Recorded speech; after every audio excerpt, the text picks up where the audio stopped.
My educational philosophy for student affairs is influenced by my community cultural wealth, multiple identities, preferred leadership theories, and leadership experiences. Therefore, I believe that education is a right and that we as a society have the responsibility to provide an equitable education to everyone living in this country, regardless of their background or legal status. This philosophy is deeply influenced through my own experiences as a Latino man, a first generation American, and a first generation college student, and guided by my community cultural wealth. The most important cultural wealth that I possess is my ability to navigate social institutions and, in particular, educational spaces.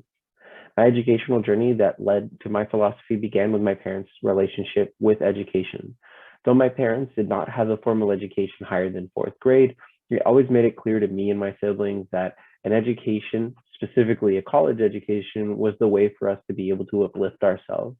And as they put it, quieren ir a la escuela o quieren ir a lavar baños.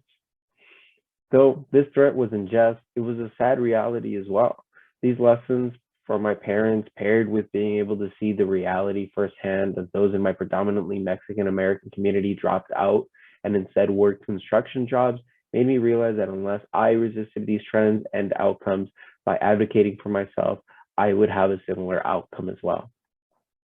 My pursuit of education was not an easy one, as I had to navigate the education system mostly on my own, as my parents' English is very limited, as their knowledge of the American education system was at the time. Not to mention that I was also the oldest of my three siblings. Though at times this was a hindrance due to my personal lack of knowledge, it was also a way to force me to get better at navigating systems by creating relationships with those that could navigate them. I made sure that I clung to teachers that showed they cared about student outcomes by putting me in the direction of programs like Europe that helped me get a better understanding of the role of a college and the value of a college education.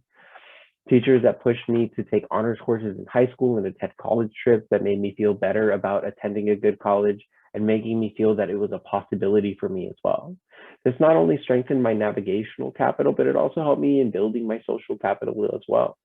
And though these are different types of cultural capital, in my experience, they paired well as I realized that navigating these spaces that were not necessarily built for me required me to find people that were going to be able to support me in this process, people that were knowledgeable and that fostering relationships with them were going to be the way for me to achieve my goal of being admitted into a higher education institution.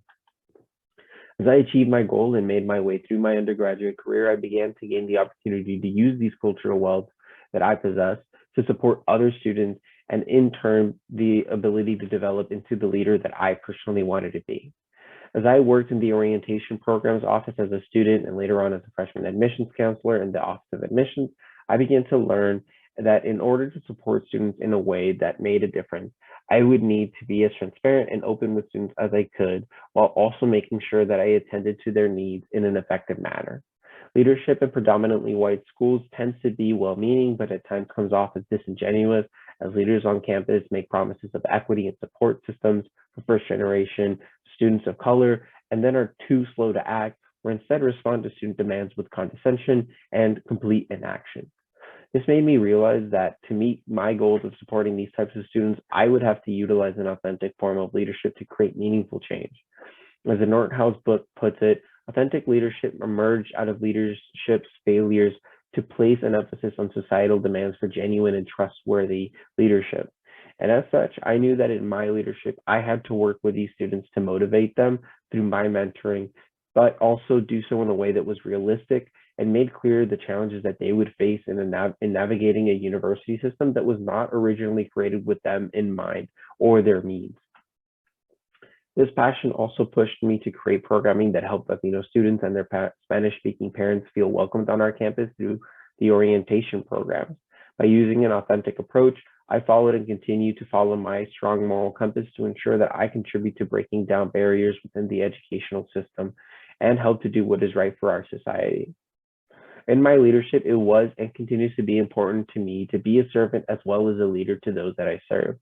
As it is defined, servant leadership emphasizes that a leader should be attentive to the needs of their followers, empower them, and help them develop to their full human capacities. This type of leadership has always been very important to me, as I've also always seen the actions of a leader to be more than just delegation. It requires ensuring that those who we are leading, that those that we are leading are able to thrive in their positions and in their lives as well, even if it requires self-sacrifice. And the importance placed on those that are less privileged and on creating systemic changes that remove inequities by servant leadership also fully describe what I look to accomplish in my leadership. During my time as a freshman admissions counselor, I made sure that I created and facilitated programs like a UC application boot camp that targeted students within target with Title I schools across the state of California, and that I was using my linguistic capital by advocating for creation of publications and tours of the university in Spanish, so that Hispanic populations that we sought to serve as a Hispanic serving institution were actually being served. Even in smaller instances where students reached out to me for support in writing their college essays or personal insight questions, I always made time to provide that support in the form of Zoom meetings and multiple edits to their work. I did this knowing full well that I didn't have to provide so much time and attention to each individual student, but I did so knowing that this type of dedication is needed to close the gap on many of the inequities that we see in our education system today. If a student from a well-off family could have their parents pay for a college counselor that is going to ensure their success, why wouldn't I be able to, or why shouldn't I be able to use my knowledge and ability to help these students navigate the field of admissions to make real change for students who are not as fortunate?